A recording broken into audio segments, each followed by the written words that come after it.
The summer's calling. Hey guys, welcome back to my channel. So we're going to talk about the newest episode of Game of Thrones, which is called The Bells. The Bells. So, in this episode, we're going to talk about spoilers, likes, dislikes, and just kind of our overall thoughts. So, Tanner, what's a big spoiler in the episode? Dany's crazy. I don't think that's a spoiler. I think that's Dany more of a... kills everyone. Okay, that's spoiler. There you go. Dany doesn't stop herself. She just goes all out crazy. Yeah. We knew she was going to be crazy. She's the daughter of the Mad King. And from Missandei doing the Dracarys. Yeah, so things were going to burn. Yeah. That's literally what it means. Yeah. That it was like her signal to like, it's okay to do you, I think. She was saying, you're okay to be crazy? You be you, boo-boo? I don't think that. I think it was more like the Fire and Blood Dany talks about a lot, like throughout the series. I will take what is mine with Fire and Blood. Yeah. And I think Missandei has been around for enough of it that she was like, it's okay. You can do what you want to do. You don't have to listen to men. Why do you say you don't have to listen to men? Because it's all men that are advising her? Yeah, I think Dany has consistently talked about the wheel, and men have controlled the wheel. And Missandei's seen a lot of that too. I mean, she saw it in Essos with all the men being the slave owners and stuff like that. I think that's a part of it, I'm sure. Well, Varys does make the comment about how having a important. Or penis, genitalia, male genitalia. I'll bleep out the other stuff. Power lies where men want it to lie. Yes, that one, what he said. So, big spoiler for me was Jaime dies. Jaime and Cersei. Jamie and Cersei combined their names. I don't Jaime know and if Cersei. that's their... Jeremy? Jeremiah. Because it's Jaime, either Cersei. Cersei or Cersei. Jersey? I don't know. This is terrible. We're trying to think of their coupleship name, and it's not going well because they're dead. I think it's a little disappointing that Cersei died from a ceiling collapse. But they died in each other's embrace. Yeah. About that. I don't like it. You also don't like that. What did you call him? The Hot Topic Pirate. Hot Topic Pirate. Euron gets to kill Jaime. And he didn't, but in his mind when he was going out, he did. Which, he went out like a badass though. Yeah. But can we address that he uses... Why does he use such a tiny little blade? Is that like a thing?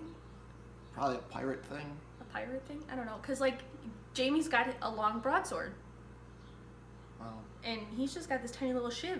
Jaime just grabbed whatever he could find. That wasn't his sword. Oh, it wasn't? Yeah, he was running through the city on his way to get to Cersei. Oh, yeah, that's And right. he just grabbed one along the way. Okay, fair enough. But- Either way, he still had a sword. And this guy had a teeny little shiv. Yeah, I hate Euron. And how did he escape all the ships burning? Everyone else died, he didn't. Just so he can come back to stab Jaime. Oh, my God. In his comment, I the queen. I'll bleep that out too. Don't worry. Sorry, Mom.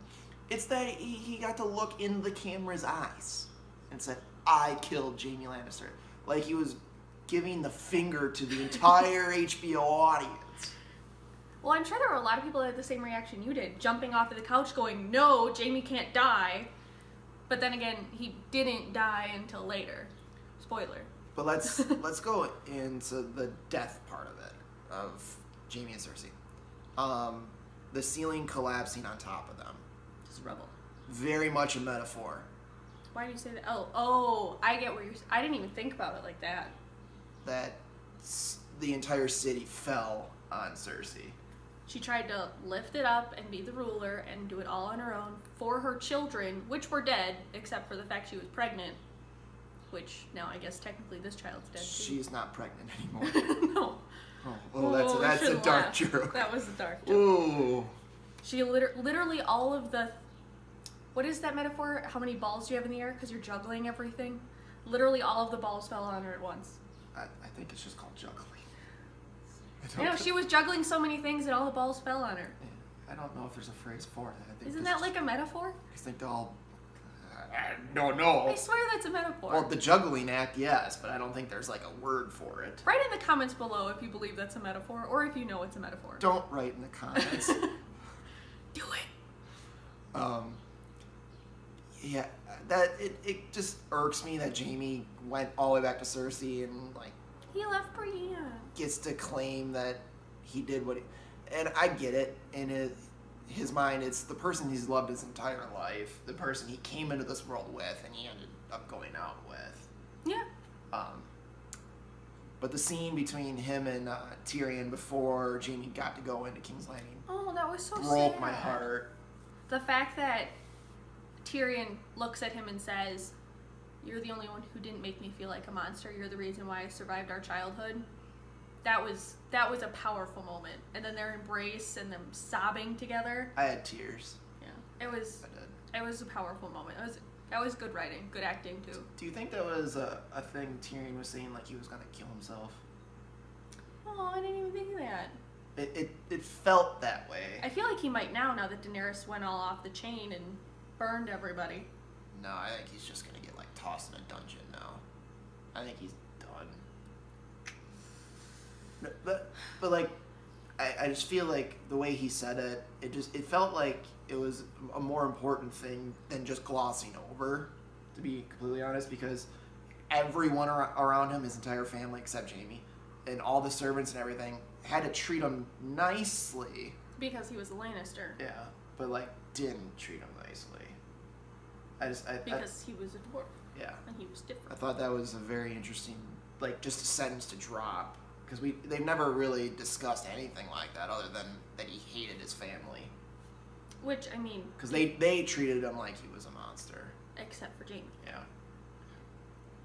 But, yeah, that scene got me. Nothing with Arya got me. Some people probably did. The only thing with Arya that got me was when she was helping that mom and child, and the mom fell, and the child was like, "Screw you, Arya, I'm getting my mom." And they got burned, and you just see their charred bodies hugging each other. That got me. Nothing about Arya specifically, but in her scene where that happens, that got me. Yeah, that was pretty sad, actually. Yeah. The whole King's Landing burning stuff, I mean, it hurt. Kind of to the point where True was unsatisfied and I was too initially. I was very unsatisfied with this episode. But was that because of what was going on in the episode or something that you wanted specifically to happen in the episode? I expected more from the episode. I expected another Battle of Winterfell episode. Like, I expected them to come in, have... Obviously, there was great cinematography throughout the whole show, which was... And the whole episode was just phenomenally done. There's no doubting that. Miguel Sapochnik. Yeah. And when... I'm sorry, I keep pausing. I'm thinking while I'm talking. It's not a good look for me. So, anyway, when they come into the city, and you just see that the big wall that surrounds the city, you know? The gates. Yeah, the gates, and they open the gates, Daenerys burns the gates, and the whole city's exposed, and you get that feeling of kind of dread, because this whole series, we've seen this city. You kind of feel like you're a part of this city, and you're like a citizen, because you support certain people, you dislike certain people, you're part of the show, and it just all gets destroyed. What a big thing is it in this. I watched the game revealed, and they built the set in a backlot and behind all their stuff, and they created the city sets. But the reason you feel that way is because we've been to a real city. Like, King's Landing was a city in Croatia. Mm-hmm. That they shot. I mean, that's a real place, and I think that's part of it. Why you feel so sad inside. Not for you personally. I'm just you as an indefinite pronoun. Is we have grown with this city. We've seen it from so many different angles and walked in it.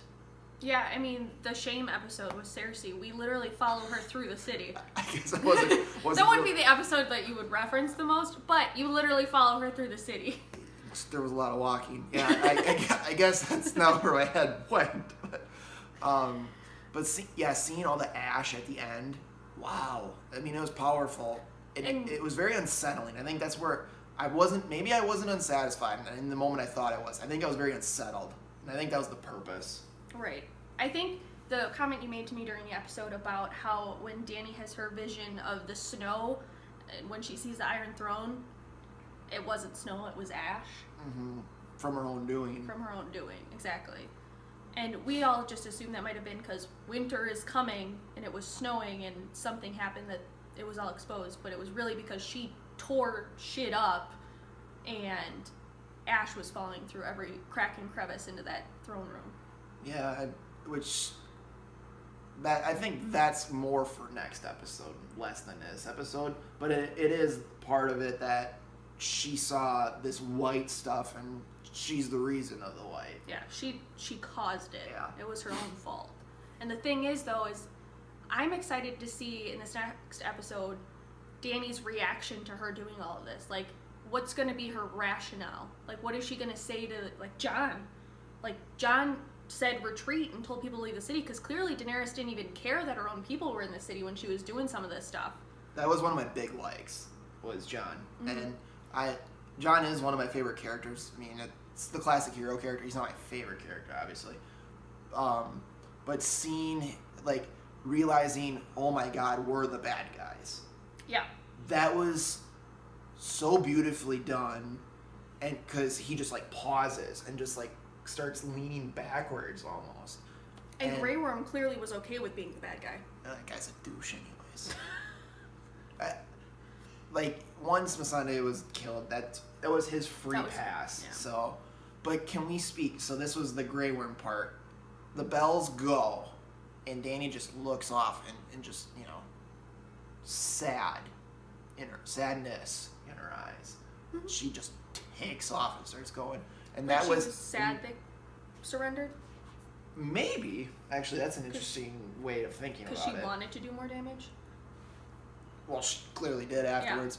I think maybe she wanted a challenge, but that was her signal to Grey Worm. It's free game. Do what you want. Which, yeah, that goes back into the unsettling part for me, where we've fell in love with a lot of these characters. I personally didn't with Dany and Grey Worm, but like some people that are big fans of them saw them within their descent to madness so quickly too. Within an episode, and it isn't that fast because it has happened throughout the series, and you slowly saw it, and then we just saw a big gap real quick.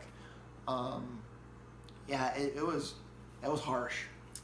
When Dany's up there and she's just kind of looking down and she's just looking around at all the damage she could do, that's where she wanted to do it. She wanted to cause that damage. She wanted to hurt the people that hurt her. But when they rang those bells, she knew she was going to get the chance, and her deciding to not care and do it anyway because she wanted to tear down this tyrant, which she was turning herself into, that was Grey Worm's go. Yeah, well, yeah. Then we see the spear go, and then can we address that it was all of the Northmen that were behind him as well? There was nothing left of the Unsullied and Dothraki, so... Well, there were some Dothraki running around the city. There's like 6 of them. But, like, it was all the Northmen behind them, and they were apparently okay with it. Did none of the other people be like, hey, they surrendered, why are we attacking them? Did none of the other... it was like, it's war, let's go. Yeah, I think they all think like I said, I think they had a free pass, is what they had in their mind, essentially. And Jon, obviously, as the Boy Scout, is not okay with that. Same thing with Sir Davos. They were not okay with that. They were trying to get people out of the city. That was the unsettling thing, going back to that. And I had that unsettling feeling throughout that entire episode, even starting at the Varys scene. I was like, this just doesn't feel right. I want to know, so Varys was writing that note at the beginning of the episode, but then we also see him burning a note. Do you think those were 2 different notes? Possibly. So do you think the first one where he's talking about another heir, do you think that got sent to anyone? I don't know who he'd send it to. The biggest lord really is Sansa. Yeah. And Sansa's gonna tell everyone, Of course. especially after knowing about this. Yeah, as soon as she finds that out, it's the next step in her plan. Yeah. So, biggest dislike of the episode. Jamie's comeback and death. That was my biggest dislike. I expected more for Cersei's death, so I was a little disappointed in that. I expected a bigger, more dramatic kind of death for her. Not to like disappoint you or undercut that, but I think something that was actually, which was a nice touch by Dan and Dave, is everyone was leading up to this, like, holy crap death for her. Yes. But I don't think she deserved that. She's like the most important villain in the show, right? Mm-hmm. How like poetic is it that she just goes out with a whimper? I guess that kind of makes sense. She was a roaring lion, and then she was a crying like a field mouse. I agree with what you said, though, when we were watching it, how Sansa deserved to kill her after everything. Yes, with Sansa. oh, totally. But obviously Sansa wasn't there, so it's not like it was going to happen. That was the whole Arya and the Hound, trying to do their whole little mission thing. And then I turned to True, and I'm like, if Arya kills her, for one, you don't get to kill the Night King and Cersei in the same season. Two, there really is only one person that deserves to kill Cersei, and it's Sansa. Yeah. Hardcore. So, biggest like of the episode. Biggest like. What was the highlight of the episode for you? Highlight was the direction of the show. I think as much as I don't love this episode, I'm more on that like stage, I'm definitely not on the dislike stage. The episode was brilliantly made. Like, all the scenes were so, like, spectacularly shot, for one thing. That's just, like, classic Game of Thrones stuff. But the pacing, I thought, was really well done. Okay. And that's all due to him. And all the acting in the scenes were well done, which is a part of that, too. No, I think that would be the MVP. But the other one would be the scene between Tyrion and Jaime. The crying hug. Yeah. I think, for me, the biggest like of the episode would have to be the cinematography. So you said direction. I'm specifically saying cinematography. So I know it was a battle episode, but I'm more of a gore and horror person anyway. So I just thought, the fire, the way that they did the explosions, and the way they shot some of the stunts, I thought was really well done, and it was pretty in a traumatizing sense. Did you watch some of the inside? Mm-mm. Oh, okay. I'll need to show her that, because they show how they do the dragon fire on the city. So they have a spider cam, and then they flame it in. It was really cool. That sounds cool. A lot of you guys need to check that out if you guys want to. But the way they create the city burning, which is what you're talking about, yeah, that's all that, because they have cameras on it, and how they lit everything. It's really cool. Yeah, it was, like I said, it was pretty to look at for a traumatizing situation. And then I'd have to say the scene, specifically the clip of the Mountain and the Hound falling. That was a pretty shot. That was a very pretty shot. We get the whole city basically kind of panning out as we see them falling, which I think is really cool. And another poetic thing, the Hound falling into fire for a city that he hit, like in season 2, left on fire. Mm-hmm. It's very interesting. I will say so. Well, that's all I have. Do you have anything else? Not really. What are your thoughts for next week? I'm not going to think about it because going into this episode, I expected so much, read so many articles and theories of what was going to happen that I was You Last Jedi yourself? I did. I was left wanting more, and I was a little disappointed, and it was just upsetting. So I don't want to think about it. I want to go in fresh, not read anything, not look at any spoilers or whatever. So I can't talk to you about it? No. So I just want to... Can I speak to them about it? Yeah, that's fine. Well, maybe not like actual thoughts for next week, but like who do you think is going to end up on the Iron Throne then? John. I think because of Dany's dream, there is no Iron Throne, because you know how Dany's dream, she looks at the throne, doesn't walk up to it. She goes directly past. She ends up beyond the wall and sees Drogo and Rhaego. Oh, yeah. She definitely dies. I think Jon kills her. But I think the Iron Throne's done.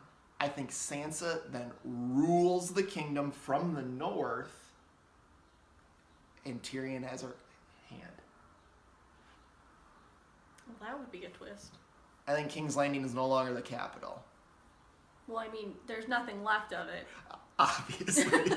So why would it be the capital?